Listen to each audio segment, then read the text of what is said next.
Radhe Radhe friends, कैसे हैं आप सब। मेरे लड्डू गोपाल चैनल में आप सबका स्वागत है फ्रेंड्स। आज मैं आप सबके साथ शेयर करूंगी हरितालिका तीज की पूजा की चौकी कब और कैसे उठाएंगे, पूजा में चढ़ाए गए सामग्री का क्या करेंगे, सुहाग की सामग्री हम कब दान करेंगे, विसर्जन कैसे करेंगे। ठीक है फ्रेंड्स, तो देखिए सबसे पहले पूजा की चौकी किस दिन उठानी है। पूजा की चौकी आप तीज के अगले दिन उठाइएगा। जिस दिन तीज का पूजा कीजिएगा, व्रत कीजिएगा, उस दिन पूजा की चौकी नहीं उठानी है। सबसे पहले हाथ जोड़कर पूजा में हुए कुछ गलतियों, जो भी मतलब कि गलती अगर हो गया हो, उसके लिए क्षमा याचना कर लीजिएगा कि हे प्रभु, अगर पूजा में कुछ भी जाने अनजाने अगर मेरे से कुछ भी गलती हो गया हो तो उसके लिए क्षमा कर देना। उसके बाद प्रार्थना कीजिएगा कि हमारे साथ हमेशा सूक्ष्म रूप में रहना प्रभु। इस तरह से प्रार्थना करने के बाद जो है सबसे पहले कलश हिला लीजिएगा, उसके बाद पूजा की चौकी हिला लीजिएगा। ठीक है, अब पूजा में चढ़ाए गए सामग्री देखिए उठा लीजिएगा। उसके बाद हवन अगर किए हैं तो हवन सामग्री सब जो है ना आप विसर्जन करने के लिए रख दीजिएगा। विसर्जन आप जो है जल में भी कर सकते हैं या फिर आप मिट्टी में भी कर सकते हैं।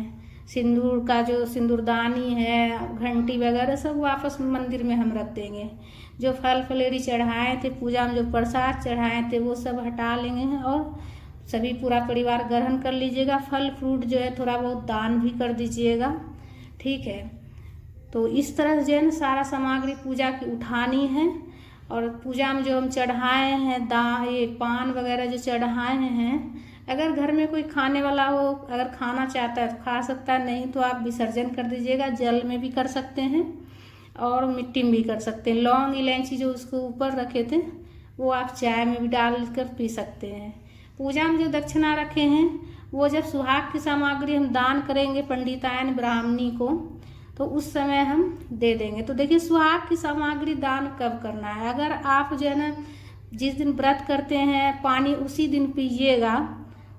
जैसे पूजा करके बहुत से लोग पानी वगैरह पी लेते हैं, तो उसी समय आप दान कर लीजिएगा। नहीं तो फिर आप अगले दिन जो है ना दान कीजिएगा। जब पूजा की चौकी उठाइएगा, अगले दिन जब पारण कीजिएगा तो उस समय आप जो है सुहाग की सामग्री दान कीजिएगा। तो पूजा में चढ़ाया हुआ है तो इसलिए इसमें से एक दो सामग्री आप अपने लिए रख कर आप जो है ना दान कर दीजिएगा। दान आप किसी मतलब ब्राह्मणी पंडितान को भी कर सकते हैं, या जैसे ननद हुआ, कोई ननद बेटी को भी मतलब दान कर सकते हैं। ससुराल वाले में, मायके वाले में किसी को दान नहीं करना है, मायके में दान नहीं कीजिएगा। ससुराल में अगर कोई हो, ननद वगैरह हो, चचेरी वगैरह ननद हो, चाचा ताऊ की बेटी हो, तो उसे भी आप दान कर सकते हैं। फ्रेंड्स, पूजा में जितना पुष्प रखे सब इकट्ठा कर लेंगे और दान ये सारा विसर्जन कर देंगे। विसर्जन जल में भी कर सकते हैं या फिर मिट्टी में भी कर सकते हैं।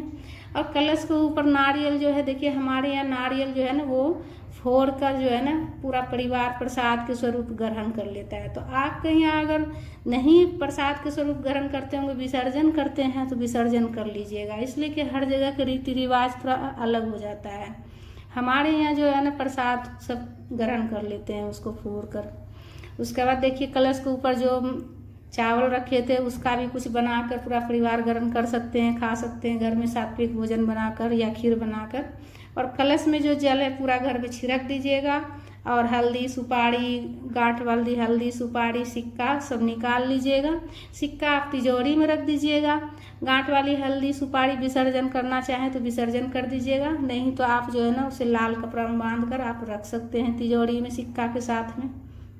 ठीक है, और तस्वीर मूर्ति हम जो तस्वीर है पूरे शिव परिवार के वो हम फिर वापस मंदिर में रख देंगे। और कथा की पुस्तक लाल कपड़ा में लपेट कर हम फिर वापस रख लेंगे अच्छे से, फिर पढ़ने के लिए अगले साल। और जो हमने गौरी माता को विराजित किए थे तो मूर्ति है, तो हम इनको विसर्जन नहीं करेंगे। पूरा शिव परिवार को जो हमने अलग से बनाए हैं उनका हम विसर्जन करेंगे। तो आप अगर गौरी माता के भी विसर्जन कीजिएगा तो पूरा शिव परिवार गौरी माता के सबको आप जो है ना क्या कीजिएगा, जल एक पात्र लीजिएगा और उसमें जल भर के उसमें सारा चीज़ मतलब माता और पूरा शिव परिवार का विसर्जन कर लीजिएगा। और जनेऊ देखिए अगर कोई घर में पहनने वाला हो तो पहन सकता है, नहीं तो आप विसर्जन कर लीजिएगा। विसर्जन जल में भी कर सकते हैं, मिट्टी में भी कर सकते हैं। आसपास कहीं गंगा नदी हो तो वहाँ जाकर विसर्जन कर दीजिएगा, तालाब हो तो उसमें कर लीजिएगा, नदी हो तो उसमें कर दीजिएगा। तो देखिए इस तरह से मैं विसर्जन करके बता रही हूँ कि अगर बड़ा सा पात्र में रखकर अगर आप पूरा शिव परिवार की पूजा किए हैं तो उसी में हम जल भर देंगे। ठीक है, पूरा जल से भर गया। अब हम इसे ले जाकर देखिए किसी पेड़ में डाल रहे हैं। तो ये पेड़ है हमारा बेलपत्र का पेड़ है। अब हम इसी में डाल देंगे तो इस तरह से विसर्जन हो जाएगा। ठीक है, सरल विधि से घर में ही किसी पेड़ में आप डाल दीजिएगा ना, तुलसी के पेड़ को छोड़कर किसी पेड़ में आप डाल दीजिएगा तो विसर्जन हो जाएगा सरल विधि से। ठीक है, इस तरह से बिल्कुल सरल विधि से आप घर पर विसर्जन कर लीजिएगा। पूजा की चौकी अगले दिन उठा लीजिएगा। ठीक है फ्रेंड्स, राधे राधे।